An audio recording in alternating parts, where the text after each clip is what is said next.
is very funny comedian and the host of Comedy Central's The Jim Jefferies Show. Please welcome our friend, Mr. Jim Jefferies. All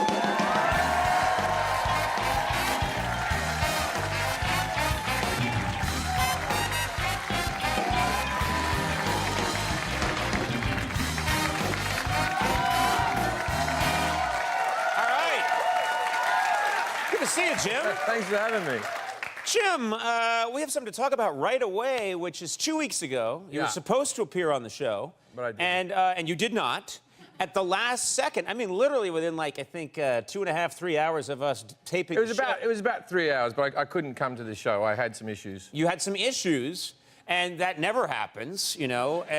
No, seriously, you're a pro. No, I would have come if I could have come, and actually that leads me into this story a lot better. Yeah, I heard there was a medical thing, and I was like, oh, my God, there was a medical what issue. Okay, so the morning before I was meant to be on your show, the night before I was meant to be on your show, I was masturbating, and when I ejaculated... Wait a minute, hold on. All the guests do that. Yeah. When I ejaculated, blood came out, and I thought, that's not good, right?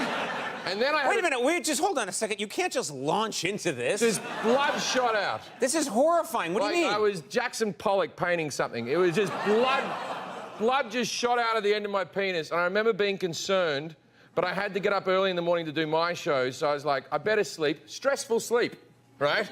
But then when you wake up in the morning, you think, I have to check if this is going to happen again. So I had another wank. You had another wank, is that called? That's a hard one to get aroused for, knowing that you might have blood coming out the end of your dick, right? So I did it again. Blood again, Conan. Twice, right? And then over the course of the day before I was meant to be on the show, one of my testicles swelled up into the size of a grapefruit. And I thought, best that I don't do Conan's show. Because I couldn't walk. It was like, you ever use like those space hoppers, that blow-up balloon that you hold the two ears when you're a kid? Yeah? That's how I looked, but I only had one ear to hold on to. So you had an inflated testicle. Inflated's a nice word. An infected testicle. Oh. And so I went to the doctors, and the doctors said that I probably had an STD, which I thought was weird because I hadn't had sex with anyone for weeks. And so I did a few tests. Now, over the course of the last 2 weeks, I've had 4 doctors' fingers in my ass, right? Not at once, individually over several different days. And it turned out that I just had a prostate infection, but they thought it might be cancer, so I was very stressed out. Oh, so you're fine now? Well, no, my testicle's still a little larger than it should be. I've never been fine. You know what I mean? Like, this whole area looks damaged, right? I also, with the finger... What do you mean it looks damaged? I had hemorrhoid surgery about... I'm telling too much here, but why not? I had hemorrhoid surgery about a year and a half ago, and they put me... I had to have like 20 stitches up my colon. So what they did was they put me on like a pyramid pillow like that, so my ass was in the air, and they cut a sheet out, and then they put my face... This is a separate thing, by the way. Then they put my face into like a massage hole, and that's one of the times that you don't want to be famous. Right, when someone's about to put stitches in your colon. And just the anaesthetist put the mask on me. As I was passing out, one of the nurses looked down at my face and went, my brother's a big fan of yours. And just... Now, what are the chances that she doesn't go back to her brother and go, I was looking at Jim Jefferies' colon, pretty shoddy job. Yeah. Okay, so the important thing is you're okay now. Allegedly, I'm waiting on Are you taking care of yourself? Why is this all happening to you? I'm on like 3 courses of antibiotics and the testicles going down, and I have no STDs. I'm like so clean. If anybody... In fact, I'm on so many antibiotics right now. If you have an STD, I think I can have sex with you and kill it.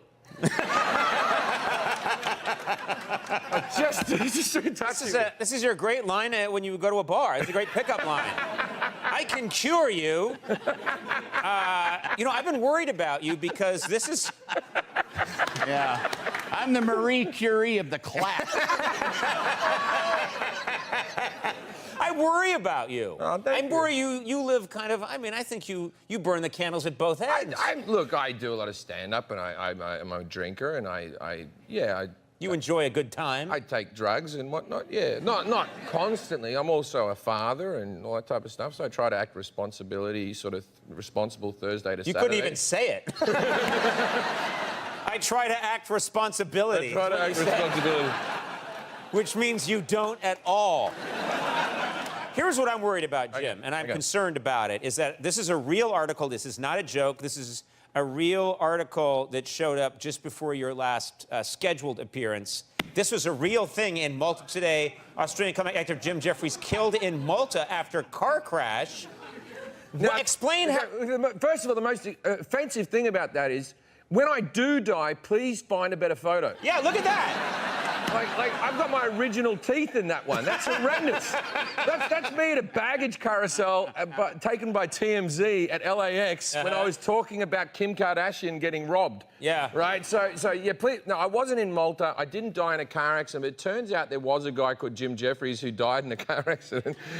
And so, sorry to his family. And I think you just made them feel a lot better. Well... They got a bit of press out of it. It must be pleasant. Anyway, so what happened was the reporters didn't do their due diligence, and then they saw someone was dead. They decided it was me. Now, what happened was, like 5 minutes after that came out, someone sent me the article, and I sent out a tweet going, well, I'm not dead. It's all fine. I'm not dead. I should have left it. Just left it alone. I should have let it play out for 6 hours and see if anyone would miss me. But I got in before all the nice, oh, he was a great comic. Oh, it's so sad that he's dead. No one seemed to give a shit. No one cared. My brother did send it to my mother, though. My brother. No, he didn't do that. He just sent it to your mother? He just texted her a direct link, and then he turned his phone off. That's the worst thing I've ever heard of. That's terrible. What did you do with your mom? Well, she's all right. She's fine. What am I meant to do with the woman? I think she would know that there would be some media in Australia if I died properly than something in bloody Malta. I've never been to Malta. There's no comedy clubs in Malta. That's how I know I haven't been there. Good, okay. So you just relied on her to figure it out. Yeah, a little bit of detective work. Yeah, okay, good for you. We're glad you're alive, and we're glad that your various nether regions are feeling better. Let's take a quick break. More with Jim Jefferies in a second. Stick around.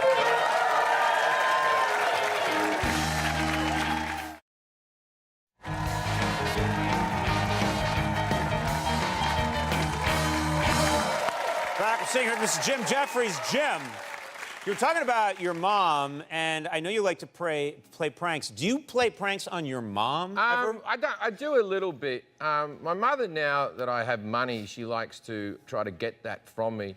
So at the moment she wants a chair really badly. I bought my father a Mercedes, and my mother got really jealous. And my mother is a morbidly obese person who just sits in a lazy boy recliner and watches TV. And she goes, you got your father a $70,000 car, but you didn't get me anything. And I go, well, what can you get in the space that you're sitting in? I can buy you a new TV or whatever. And so the next time I went back, now she has all these chair catalogues everywhere around the house. She wants a chair. She wants like a lazy boy one that will actually lift her up to her feet like this. Like you're really giving up on life when you need a chair to help you stand. Anyway, so she starts laying all these catalogues around, and then I just went, oh, that's a nice chair, that's a nice chair, and I just ignored it. And then all she wants is a chair. I know, I bought her the chair. It's coming, but I have to make her sweat a little bit, right? So she rings me up going, I need to borrow $4,000 to buy this chair. And then I went, oh, all right, Mum, I'll see what I can do. And then I got my brother to write up a contract that was a very reasonable rate, right? She goes, I can afford $150 a month. And I said, look, I don't think you're going to live that long. I have to bump it up to $175. For God's sake. There was another time she's mad about chocolate, right? She likes chocolate. My mother, she's a big woman, loves chocolate, right? And when I was living in Britain, she decided that Cadbury's chocolate in Britain was far superior than that of the Australian.